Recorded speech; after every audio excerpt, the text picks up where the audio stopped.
Also, she's been fucking me up. I don't know what this is about. She is She is implied to be the victim of a sexual assault who has attacked her perpetrator, as it were, right?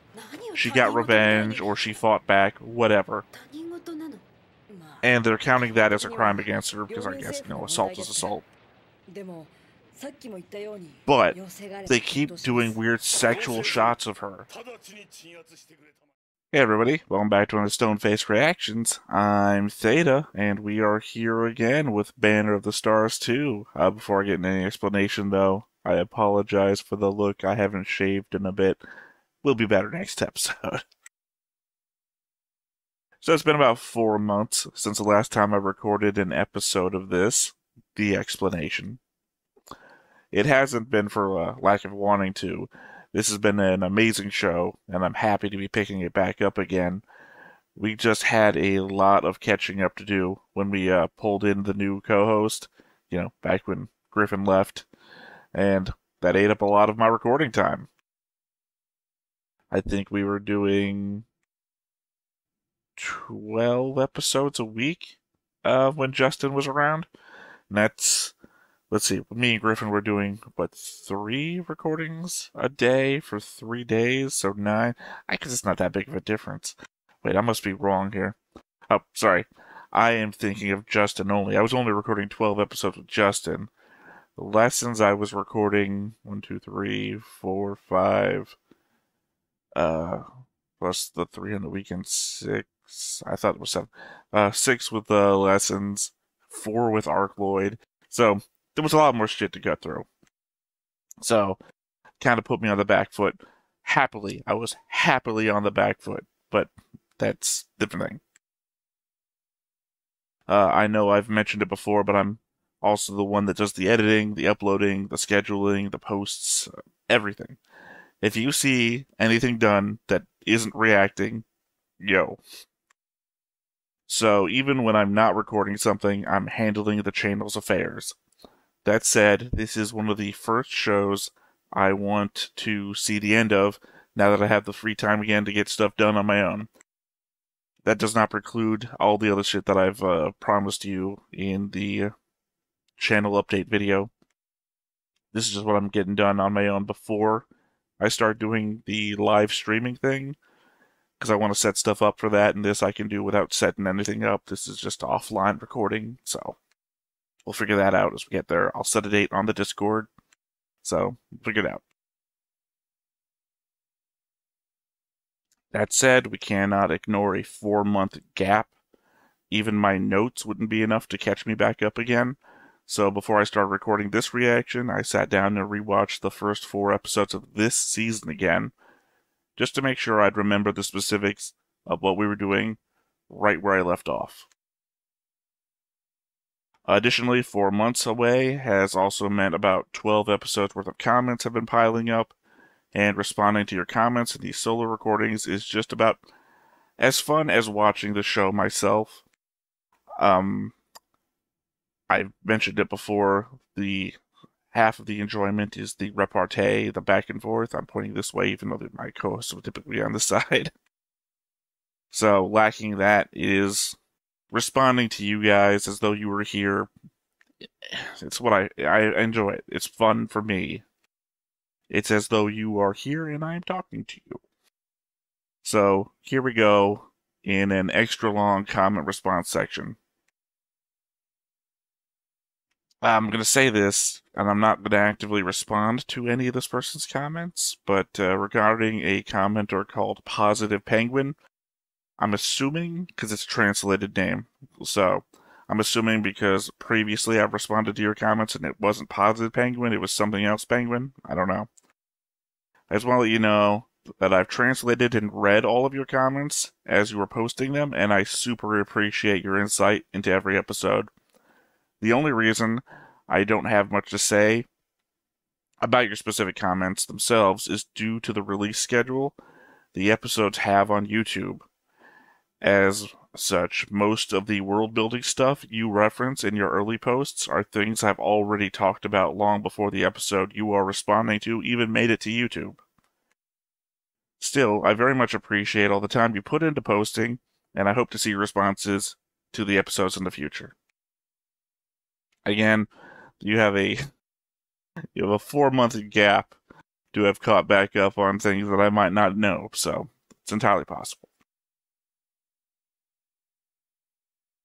Alright, here we go. Gundam Boy 195 from the episode Surprise Attack says, yes, Jinto's mother passed before the series started. Education is not service. Jinto is unaware of Martine's current status, so you are unaware. Yes, it follows on a long series of posts that are constantly reminding me that the woman that I kept talking about in the very first few episodes is not Jinto's mom, and is, in fact, oh god, I forgot his name. Teal. I was almost going to go searching through my notes and everything. No, I remember. The guy that I'm never going to forgive. It's Teal's wife, right? So it was like it's nothing, really. Anyway, they're just people he's staying with. Yes, it's been drilled into my head. I've clearly gotten it wrong somewhere, even though I don't feel like the show adequately stated it well enough for me. But, it is what it is. I can be wrong. Education is not service. I believe that recently came up in a recording lessons and I had on Legend of the Galactic Heroes Gaiden 2nd season, where he's still in the academy. No, he is recently out of service. I can't remember his actual specifics. Sorry, it wasn't even that long ago. Just showing off how bad my memory is. Either way, there's a conversation about retirement, and it's about how long into service he has to be before he can retire. And then he also comments on the fact that his time spent in the academy is not counted as service time because he uses it as a measure. If we counted that, you still have 5 years to go, but we're not counting that anyway. So, kind of a backtrace, because again, this is 4 months ago, even though that wasn't really that long ago in my lifespan. Alright, next up, we have Zero Red 78 from the episode Mysterious Conspiracy. I don't think they ever actually explain it, but genetic obs have blue hair. By the way, I'm still calling them obs, that's never changed. It's that simple. But other features can be different. The elf ears are a trait only allowed for the Abriel clans. Sorry, did not say that for a second. Some other ob clans have physical features unique to them.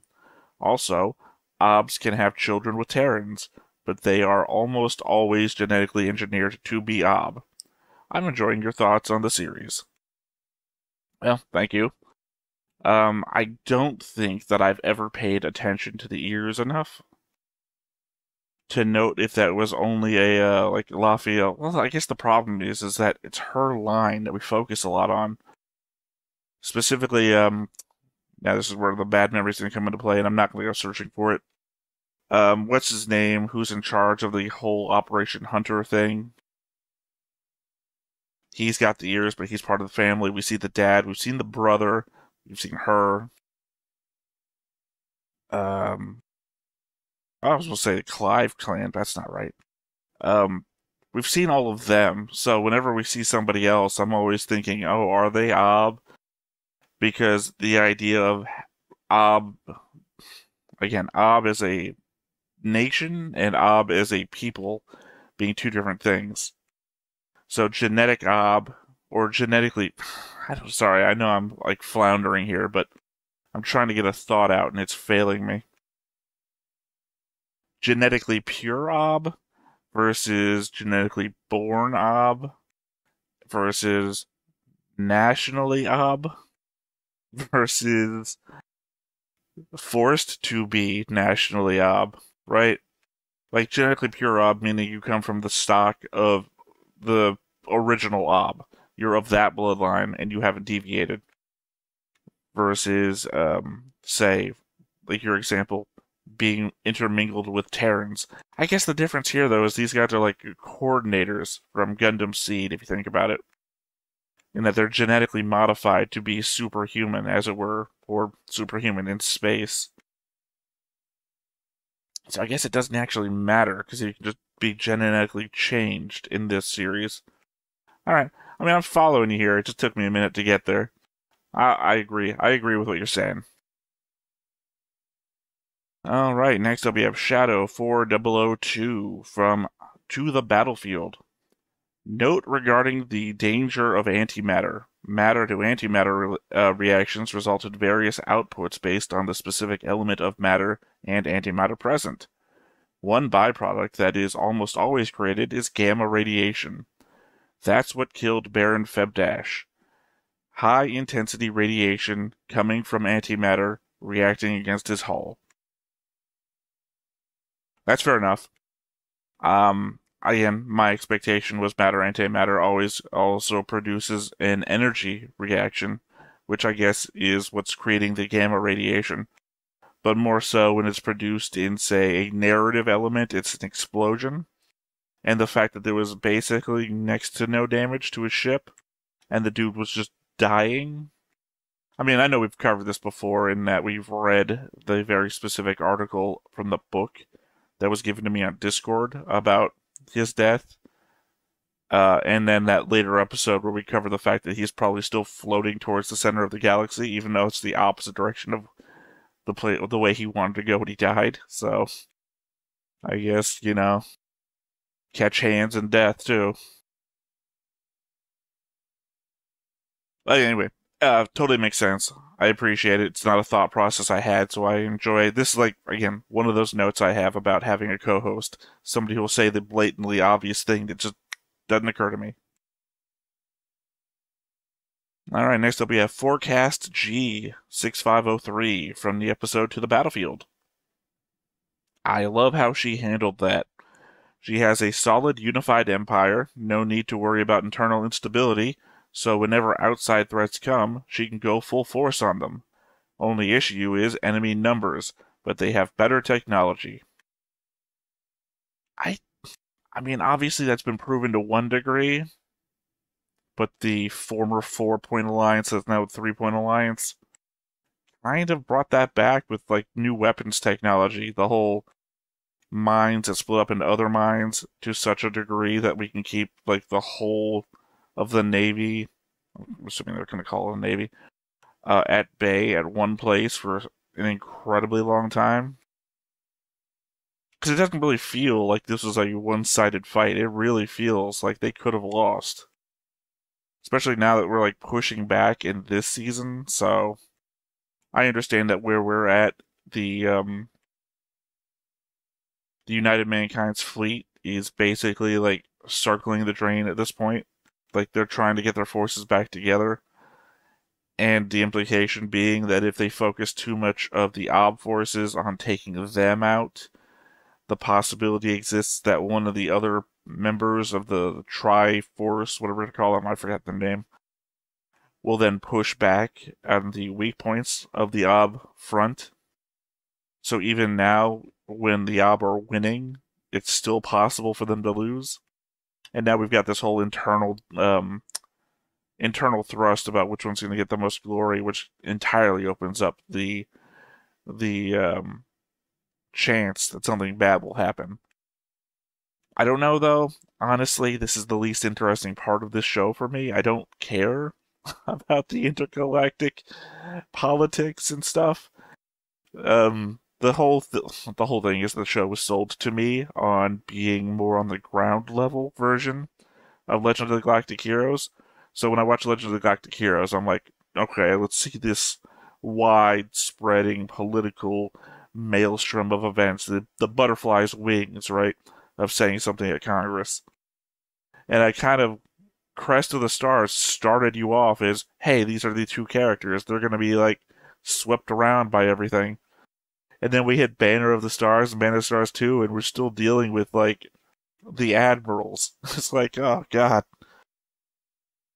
So, yeah, I appreciate the scenes where those large moments are encapsulated in smaller ones.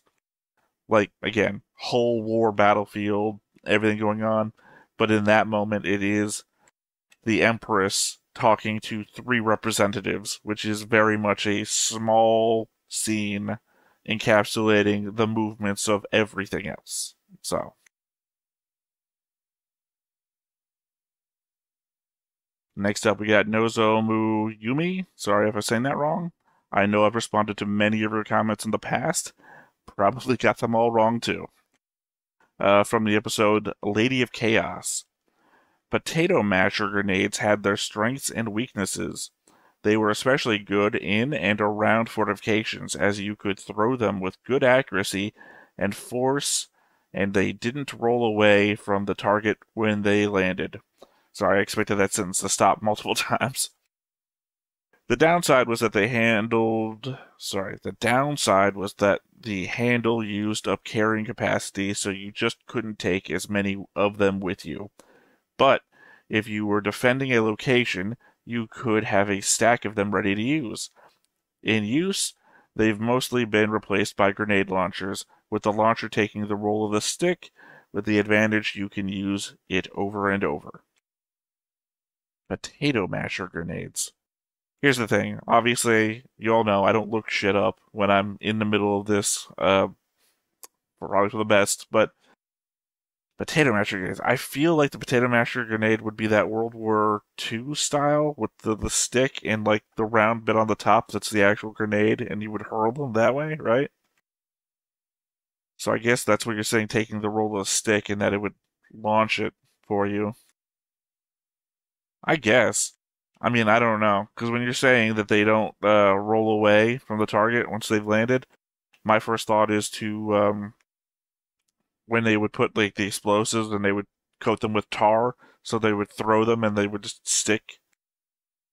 That's the first thing that comes to my mind. But obviously, I guess you don't. That's less portable than this.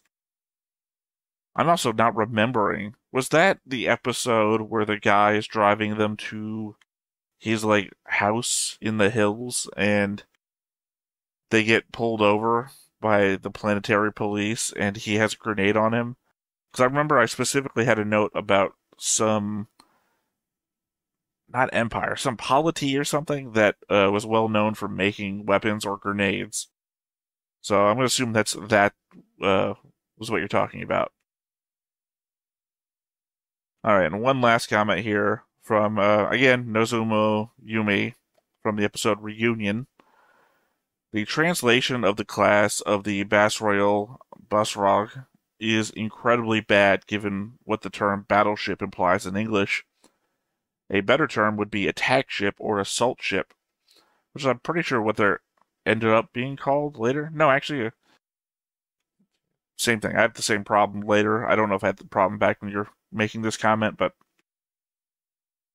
it very much seems like the larger ships have a translated name, which it would imply a smaller thing. It'd be like the difference between a patrol boat and a battleship. Because I'm just remembering, like, assault ship is what they call. My problem is I think I'm misremembering the names of ships too. Whatever the current ship is, I'm pretty sure it's still the Bass Royale, but I'm also remembering the Bass Royale is the ship that Lafiel's mom dies on, so clearly I'm getting them backwards. Her current ship is an assault ship, but her current ship is also not the same kind of ship that her mother's ship was, which is the larger ones. So, I don't know. The term, oh god, pronunciation guides, Sujin Kikyan literally means sudden attack ship, with the context being an advanced attack. You might have heard a commander shouting, Totsukeki. I never hear these things, so I apologize. In other anime, with it translated as charge. This is just that with Khan at the end donating a ship. Basically, it's a light, fast ship with a big gun meant to rush the enemy. Regarding reading the Ob language, it's incredibly hard because Ob rivals French for having weird pronunciations of its letters. So even if you knew the sound of the words and the proper nouns, so even if you convert the characters to Latin characters, you still get very confused. Example, the main character Lafiel, commander of the Bass Royale, is long thing you've written there that I've obviously not going to be able to read. Again, Limra is pronounced lafiel. Okay. Well, that's the thing that I got really disappointed about in the early episodes, where I thought, oh, cool, foreign alien language, I'll figure this out. Well, I eventually got down to like writing characters and then understanding what a couple of words meant. Now, I have like a whole list on here, like, I'll scroll back up. This is the one thing I'll scroll up for just to see. Let's see, what's my lights equals evil, Miros Frodin, mechanical components, Vukir, destruction, West Edge, measure of length, Daemons, unit of acceleration, Gadril, unit of distance. I tried figuring it out, right? I tried taking words and doing like search replace or that kind of method. And I realized it was just nonsense, even when I translated it. So I was never going to get there. And that kind of saddened me because if you know me, I'm the kind of person who will pause, take a screenshot of a scene that has background text written on it, just to figure out what it says.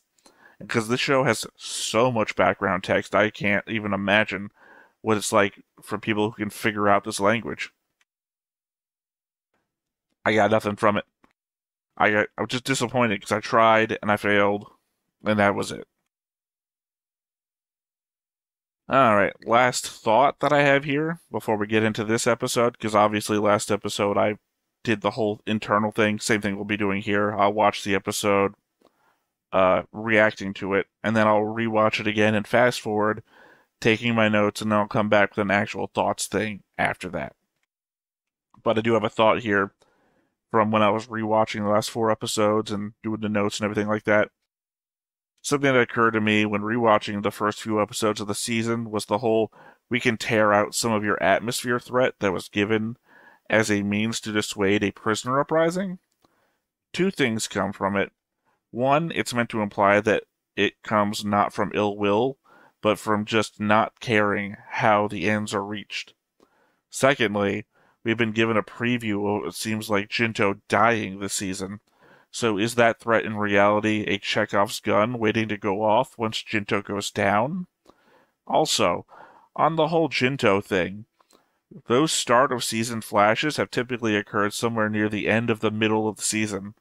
If this one follows through on that, then Jinto will die, and we will have quite some time left to do stuff.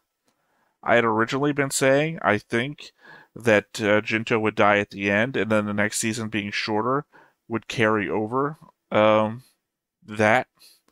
So, I guess the only thing left to do then is to find out. Because if, like, the last season is Lafiel dealing with Jinto's death, that would be a thing. But if Jinto dies, like, halfway through, Lafiel deals with his death, and then we go into a next season, I don't know where to go from there. But then again, I didn't anticipate most of what's come after Crest of the Stars, so again, I guess nothing left to do but to get on into it.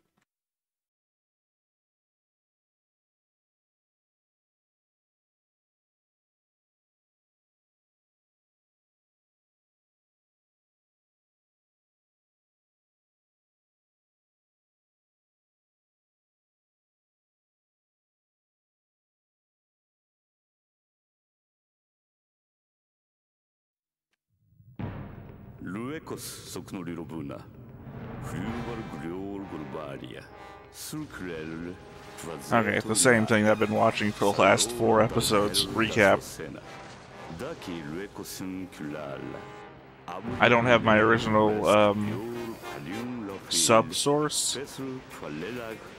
so if you notice that my subs are jumping from the top and the bottom, that's what's happening. I've obviously also had to revamp my overlay to accommodate. Apparently my previous source was smaller.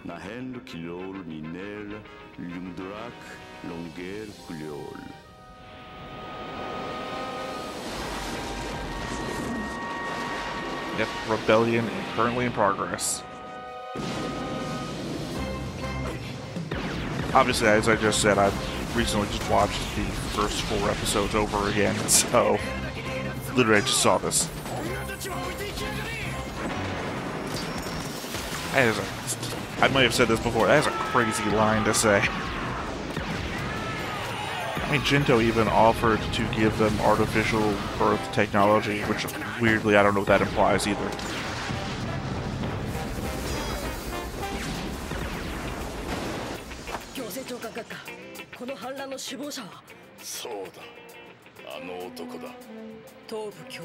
Yet the dude who says strength is all you need.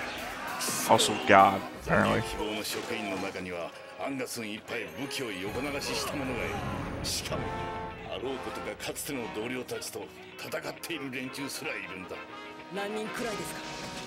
And since you're all wearing the same uniforms, it's hard to tell who's an enemy.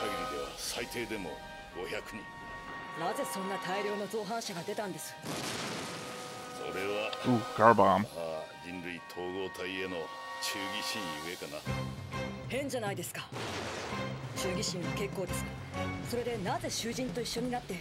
That is.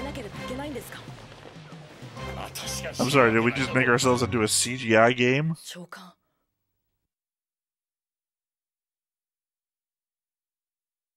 There have been elements of weirdly drawn background shit. But yeah, no, again, this is just like basic recap stuff with a little bit added hint at the very end.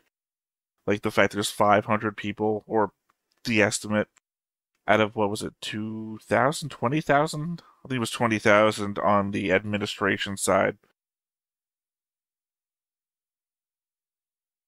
So, yeah. I mean, it's not massive, but I guess if 500, like, infiltrators will do the job. Oh, right, I also, like, checked to make sure the screen was wide enough, and I saw the CGI asteroids. I was like, okay. No, yeah, I don't know what the implication is. I guess the Alb being genetically modified to such a degree would have, obviously, birth chambers. Oh, sorry, that's right, I forgot from last season, or was it... No, first season. Child of Love, right? It's not the typical thing to be born from 2 loving parents. So, yeah. Doesn't imply anything. It's in fact world building we already knew. Sorry, usually I'm a lot better at this when I've been closer to the thing. 4 months really set me back. Wow, wow.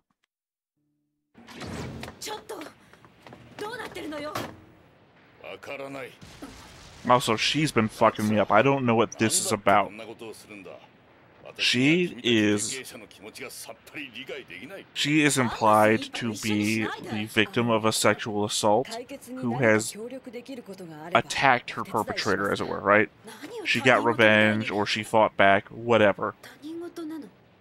And they're counting that as a crime against her, because I guess, assault is assault. But they keep doing weird sexual shots of her. As the woman representing all the women who have been sexually assaulted, they are camera panning her like fucking crazy.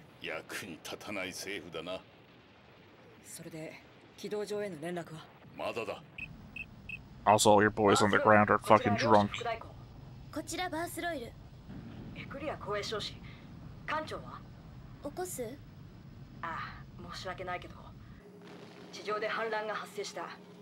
Well, that doesn't, bode well. Yeah, the whole conversation about how she should go sleep, being on the bridge all the time isn't gonna matter. And the moment she goes to sleep, something bad happens.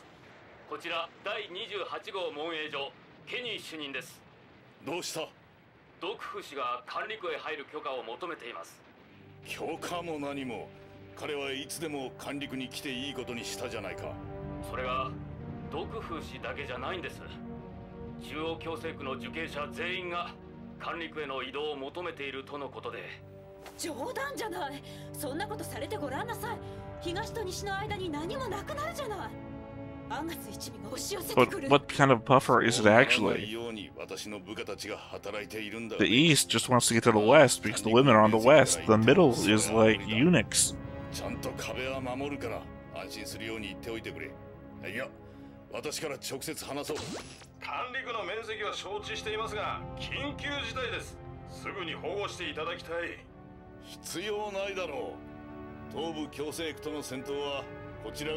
I guess my thought process is, will the men on the West have anything to do with the people in the center? But I guess they are all CGI.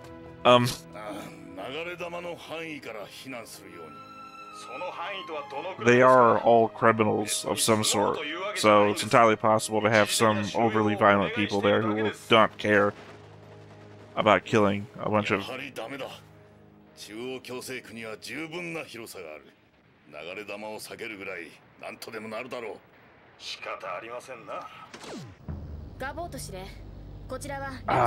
you're gonna push them into joining the rebellion.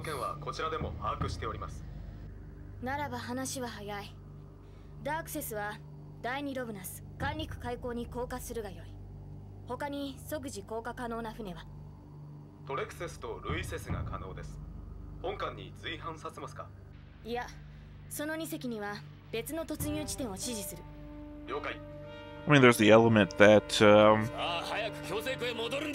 know, the atmospheric threat, but you'd assume they'd have spaceborne weapons that would be able to do something, right?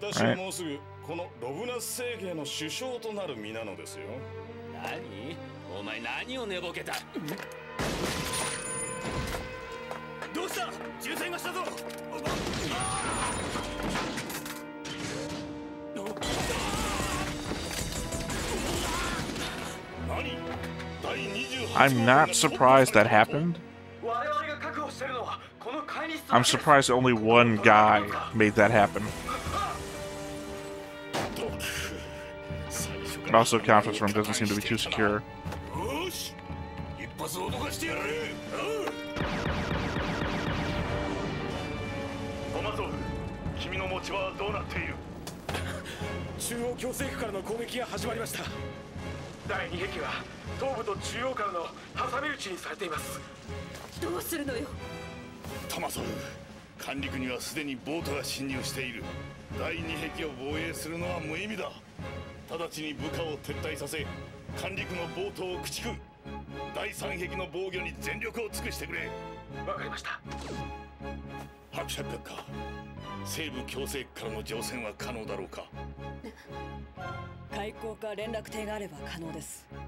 I mean, like I said, if you got any spaceborne weaponry, start bombarding. I feel like I know it's always my answer. If we have spaceships, start hitting them from space.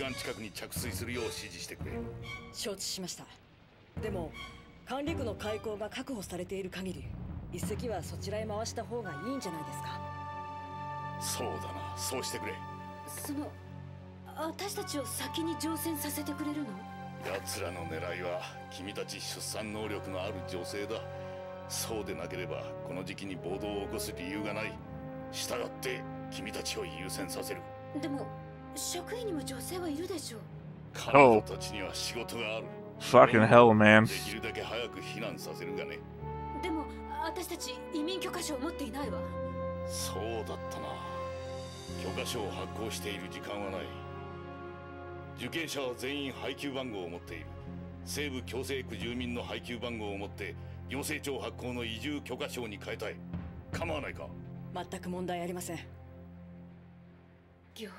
Assumingly there'd be some, like, non-combat staff.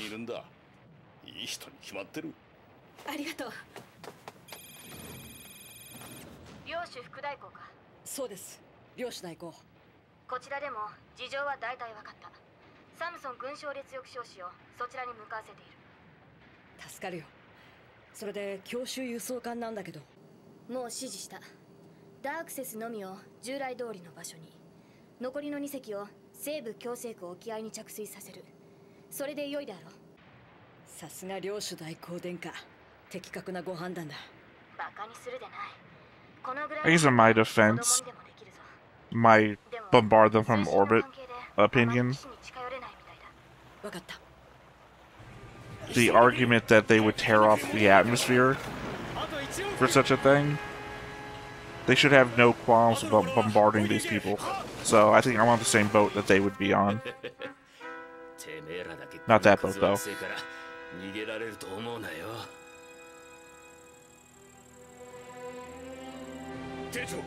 They plant bombs on it already?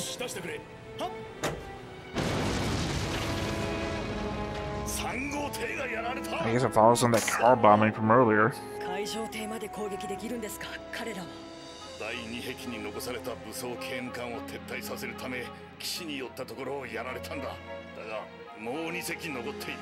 2隻って海上警備艇はそれしかないんですか？ああ、そうだがそれじゃ間に合いません。桟橋なしに乗船するには海上艇が必要なんです。たった2隻じゃ西部共生区の方々を収容するのに10日はかかります。10日だと。Sorry, his animation, he could give two fucks. It looks, it's either that or he's like too high to care. I know he really does care. It's just the eye, the lidded eyes. Same thing you guys accuse me of. そうでなければ残留者が出てしまいます。それだけは容認できない。政海軍の力で何とかできないのかね。分かってください。行政長官閣下。地上世界でのことはあなた方に対処していただくしかないのです。強襲輸送艦にまでたどり着けさえすれば。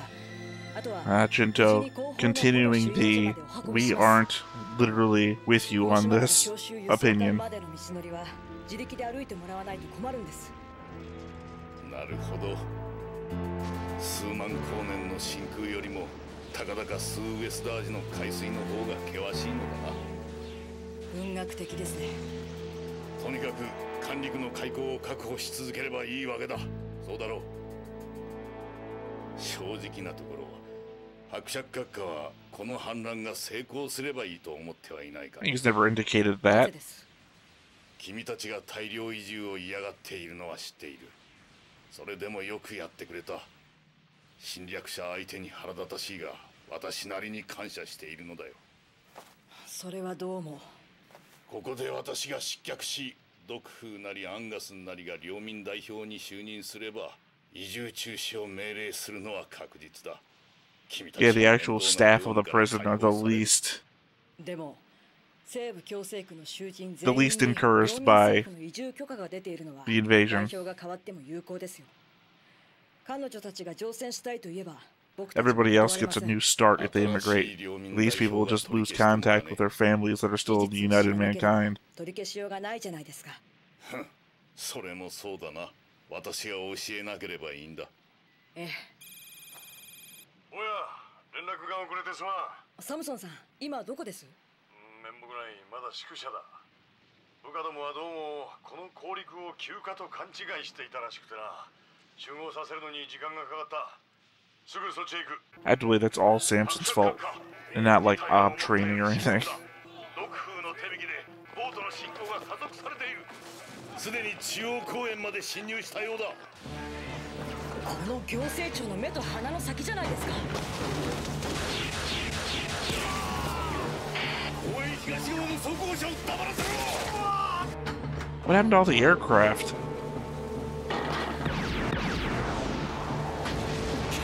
I feel like they did more damage when they were bombing them with supplies than they've done in putting off this rebellion. 仕方がないな。あそこは指揮しにくいのだが。港なら僕もお供しますよ。ここにいる意味はあまりないですから。聞いての通りです、サムソンさん。すぐ合流します。開港へ行きましょう。わかった。移民輸送艦第5便に乗艦する受刑者番号 22F147 番までの者は急いでくれ。22F148 番以降の者は30分後より第6便の乗艦を開始する。Again, the horror of being on the staff, though. Being one of the women on staff and still being left behind when these guys capture the area. I mean, no, there's no good side to being left behind and being a woman either way.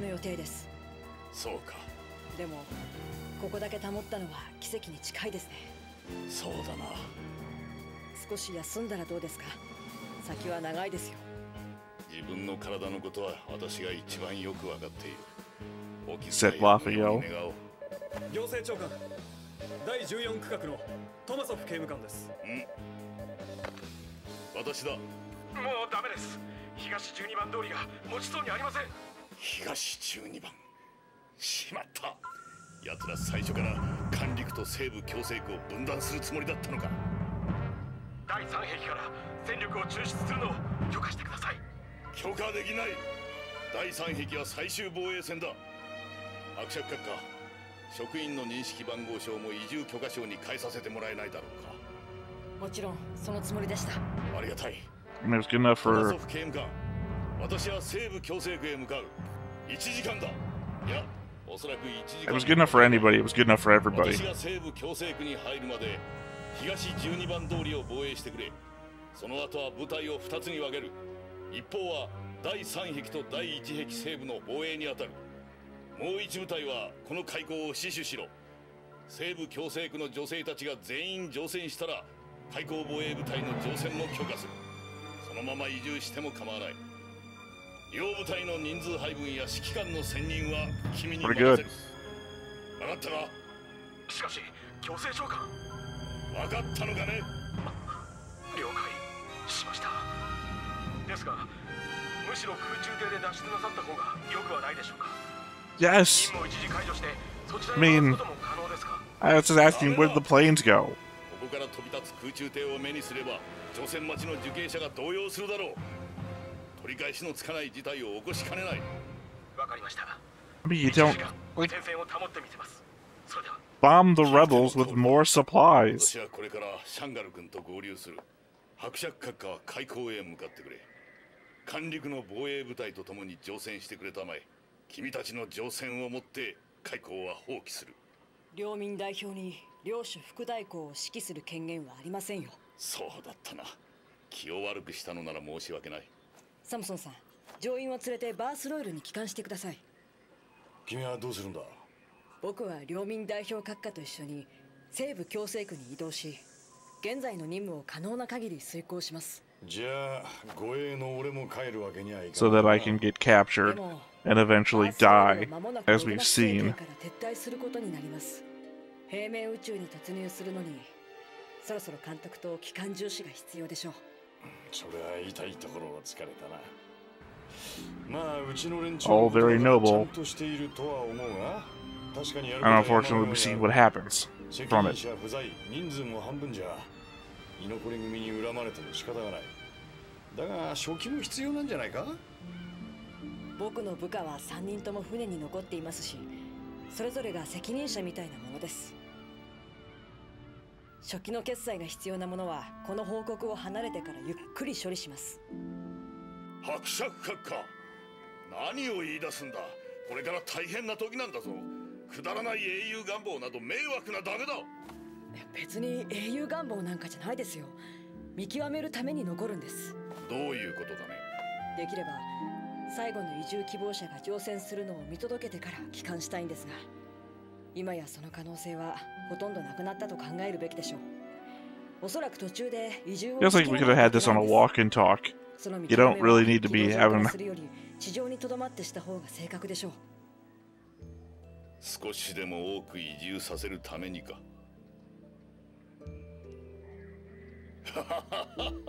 若き伯爵閣下よ、ご存じなければ教えて差し上げるが、そういうのを英雄願望というのだよ。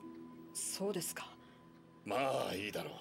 英雄 I mean, they're saying heroic. I was saying noble. Kind of the same mood. 我々の利益にもかなう。ご同行願おう。時間はあまりないぞ。分かっています。しかし君を残していくと艦長が気を悪くしないかね。俺は臆病だからな。I mean, certainly it would, but she ain't gonna, like, let it show. 大丈夫ですよ。もちろん僕から連絡しておきます。少なくともこの件で殿下のお怒りをサムソンさんが目の当たりにすることはありえません。See? I might be an idiot, but I know these characters. 泣きわめいてサムソンさんに八つ当たりする殿下を想像するなんて不可能ですから。最初に会った時からずっと坊やだと思ってたんだから。全部片付いたら俺の故郷の流儀で再会を祝うとしよう。ええ、楽しみにしてます。そうか、そなたが自分の判断で残ると決めたのだな。うん。英雄的な行為は似合わないってアプティックの時に学習したつもりだったんだけどね。わかった。そなたの信じる最善を行うがよい。あ、助かるよ。I mean, I can't like say anything negative about this. 気をつけるがよい。うん。それじゃあこれで。The thing about noble actions is that they're fucking noble. すみません。出してくれ。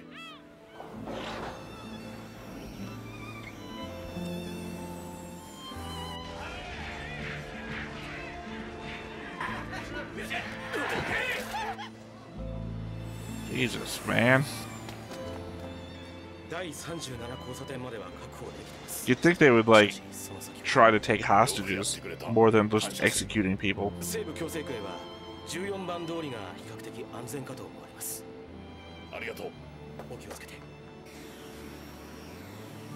You can negotiate for hostages. こんな近くまで戦闘が。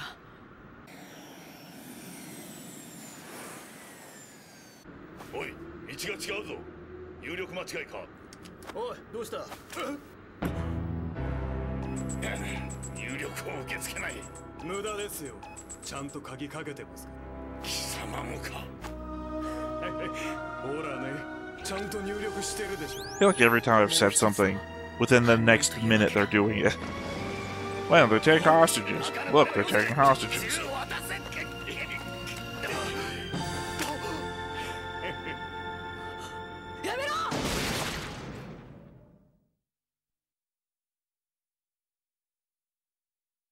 I mean, we all saw that coming. That dude was not surviving that encounter. I mean, maybe he could have. Well, no, I was gonna say, maybe he could have if he hadn't fought for the gun, but the fact is that they literally prefaced that whole scene with us showing them how they're treating the guards who are already fallen or hurt from combat, which was literally gun to the head.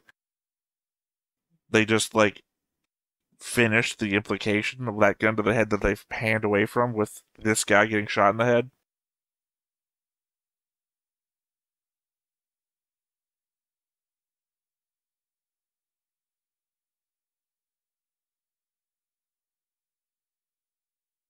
Oh, sorry. Interruption. Yeah, no, they finished that off with, the actual showing of it happening. But then again, the entire lead up to the rebellion has been literally the inside infiltrator guys shooting the still loyal forces, you know? We didn't get to see any build-up of, hey, you know, sorry, I didn't know what I was about to say there. The build-up of trying to see which guards are on your side and which aren't. We just saw the literal opening of, boom, back of the head, running down a hall, shooting everybody I see. Plus, they're all like the same uniform, so how would you even know, right? I guess you assume everyone I see isn't gonna be one of us.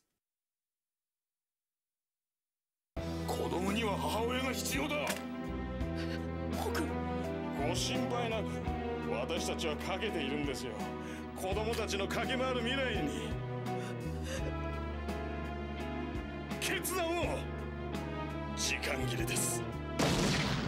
Aw, man. 殺す。まさか、我らはそれほど慈悲深くない。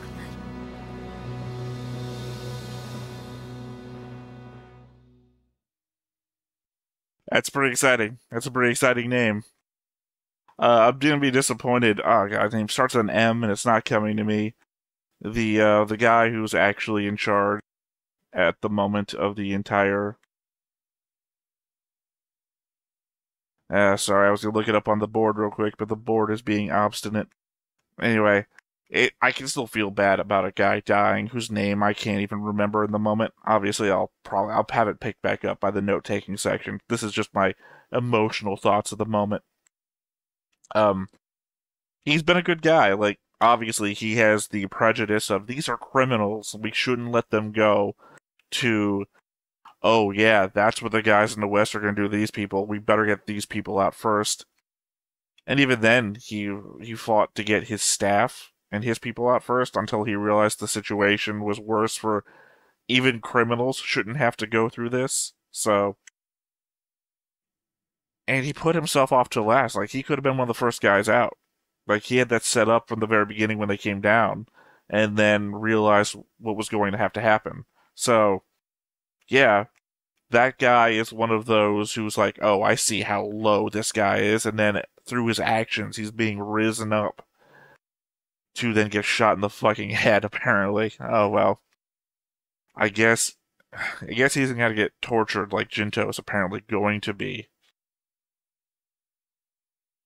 What else jumps out at me? Oh, the next time on Lafiel's little threat there. I mean, it's not even a threat. Obviously, it's gonna happen. I want it to happen. These people, I don't know why, because typically, I guess I do side with the guards more often than I side with anybody else.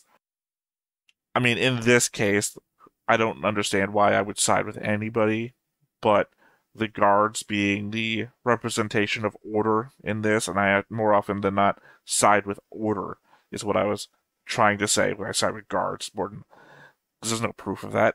I've never which side's the guard faction, Never done one of those.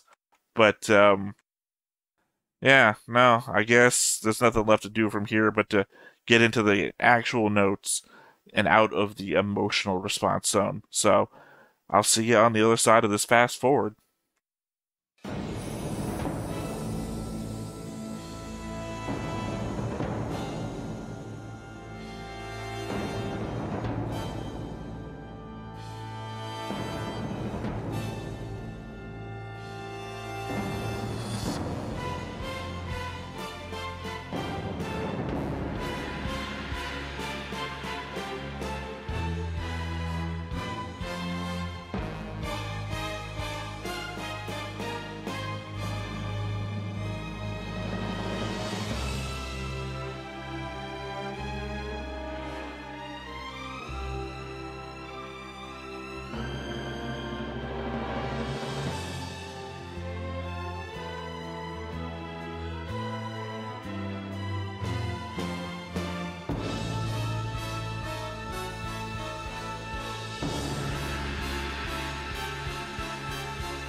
Well, that has been the fast forward, so welcome back. I have taken quite a bit more notes than I normally would have.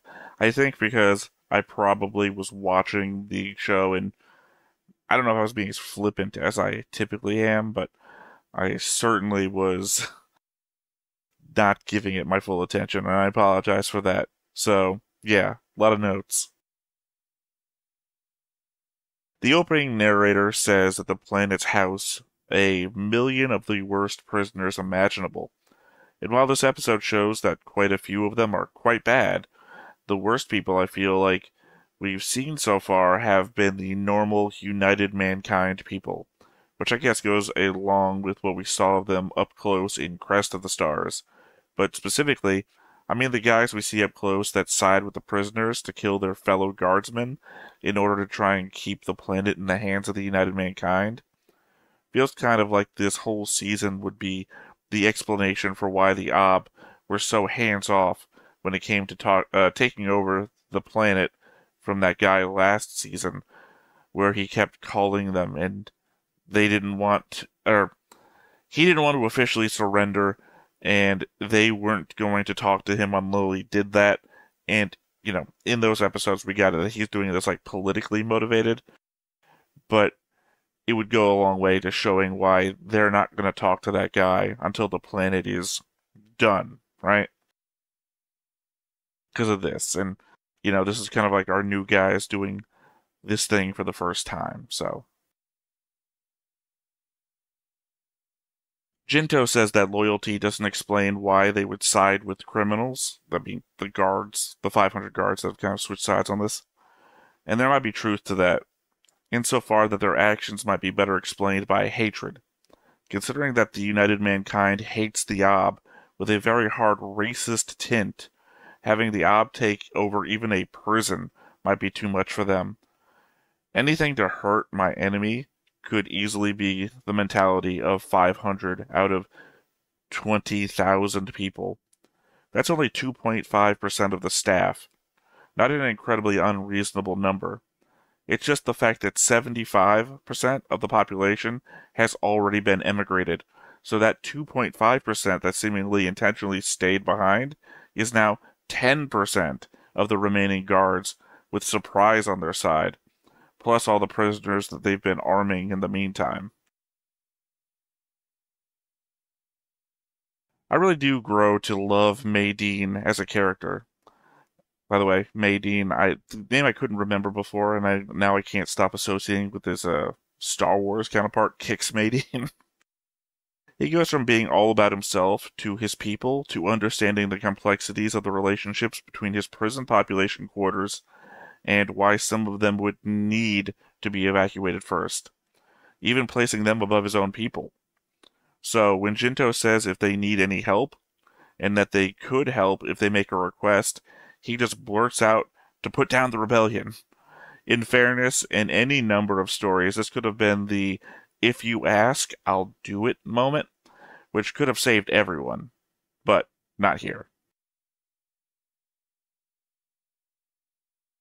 I might have missed something, but I'm still not sure what secret Dokufu had that Maydeen was so scared of. The one that he was going to hand over full authority to him to keep him from saying it out loud last episode. He said something about the honor of the place being in danger if he said it, which is an odd thing to consider in both the location and who he's talking to. I'm only bringing it up since Dokufu would then side with Engusen, sorry, I couldn't remember how to say the name, instead of trying to use his information a second time when being denied entry at the gates for all of his people. That one scene has so many "but why" moments for me. Like, why didn't Dokufu go in himself and create a distraction, or fuck with some controls in the main room, the main control room that they were all in, I mean, to achieve what he wanted? It seems like more of a gamble to try and get one guy in to surprise rush the whole guard post. Like, sure, maybe the first two positions get surprised, but a gun is allowed. Some nearby spots should have heard you firing. Further away positions could have even seen you on camera. Plus, we are all communicating with one another. One guy running in and shooting the guards, even with a bunch of inmates behind him, seems like the easier option to stop infiltration by that guy. Sorry, I just fucked that all up at the end. It seems like the infiltration guy, the con man, could have figured out a better way to do that. But then again, at the end of the day, he succeeded, so all for nothing, really, on my end. From Dokufu's perspective, I can't say that I don't understand. He is making completely reasonable arguments that his people are being shot down in his crossfire, and Maydeen's only response is to find somewhere better to hide. That's pretty harsh from the guy who's also bombing you with supplies. No telling how many people have been dying to aid packages. Even Shangal is asking for them not to be moved, as it creates a buffer between east and west, which doesn't make much sense. The walls and the guards create a barrier. The inmates would be stopped by those more so than the people not actively trying to fight. I'm of course assuming Dokufu was trying to get his people to safety with this whole point of view. It seems more likely he was always on the side of not leaving the planet, and thus was trying to trick his way in, so that what ended up happening would happen. As we see that all the rebellion forces come in through the opening behind him, rather than his own people seeking shelter. Because, they wouldn't be firing guns at the guards if they were scared and helpless. I guess something I didn't comment on so far was how everyone got upset when Jinto offered them essentially birthing pods for use rather than considering the women a couple episodes back. It didn't occur to me at the time that the anti-Ob sentiment would apply to their technology as well, especially considering how the Ob reproduce through genetic manipulation, and thus those birthing devices might be tied to that in the minds of the people from the United Mankind, thus it being such an objectionable compromise. I did a lot of harping on orbital bombardments this episode, but that wasn't derived from any of the contents of the episode per se. It's been all too often in anime I've watched on this channel that a force with air or space superiority doesn't use it to any effect, let alone full effect. So I tend to get on a high horse about the advantage that would lend you when I see it not being used. Now, here, Jinto specifically states why they are not doing so, specifically that the affairs of the planetary government are its people's own responsibility, right down to getting themselves aboard ships. At the same time, I also brought up the fact that they have aircraft that we've seen them use to bombard the prison populace with deadly aid packages. They could easily have used those to slow down the rebel forces. I recognize the threat of being in the air when the rebels have all this equipment, especially when they are so easily shot at. At the same time, it's looking like a lot of people are not getting out of here alive, or worse. Might as well go out how you want rather than getting captured. The whole conversation with Maydeen about the next territorial governor being able to rescind the immigration order is great, only via the fact we know how horrible it is. What I mean is, Maydeen implies that if he doesn't tell them about the order allowing immigration from the western port, then they won't know to rescind it. And in the preview of the next episode, he just gets shot in the face. So, unless before that scene he said something, he's keeping his word and taking the knowledge to his grave.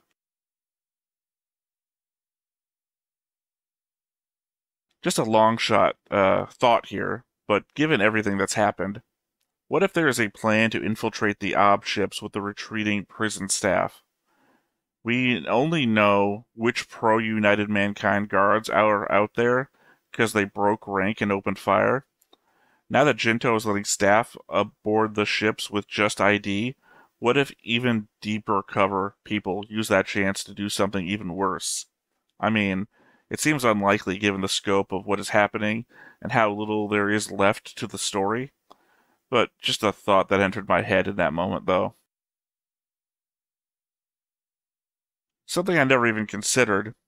The Bass Royale and crew might have to leave the system for the, 40-something days that they were planned before the revolt on orders, and because, they're all the scenes of the admirals and stuff dealing with this United Mankind fleet and how that's affecting the story here. However, it's only affecting the story by making them leave for 40-something days. Anyway, they would then leave Jinto behind until they can come back. So Lafiel coming to see Jinto in his last moments as the preview thing at the start of the season would be that much worse. Or even a Jinto on the verge of death and just holding on to see her one last time sort of moment. Thought that entered my head near the end. Would Jinto have made or taken the same deal his dad did in order to protect the hide system had he been there, considering the character he is displaying here at the end? Also, we flashed back to the hide system not too long ago to show that Jinto's dad was dead in a coup led by Teal. Are we ever going to go back there to deal with that? Or are we going to end this series with that asshole Teal getting a win on us? We're never forgiving Teal, by the way. I will end the whole series with that at some point. My last thought here. It also just occurred to me that the guards that were on the ground with a gun pointed at them were women. So now I'm wishing that they got the trigger pull, because the fate that's coming to them is likely worse than being killed. Anyway, Anyway, those were my thoughts that came to me while I was rewatching the episode in mental form instead of emotional form. So, if you've got any thoughts about them, hit me down in the comments below. Otherwise, this has been Theta, once again, Stoneface Reactions, and I will catch you next time. Bye-bye.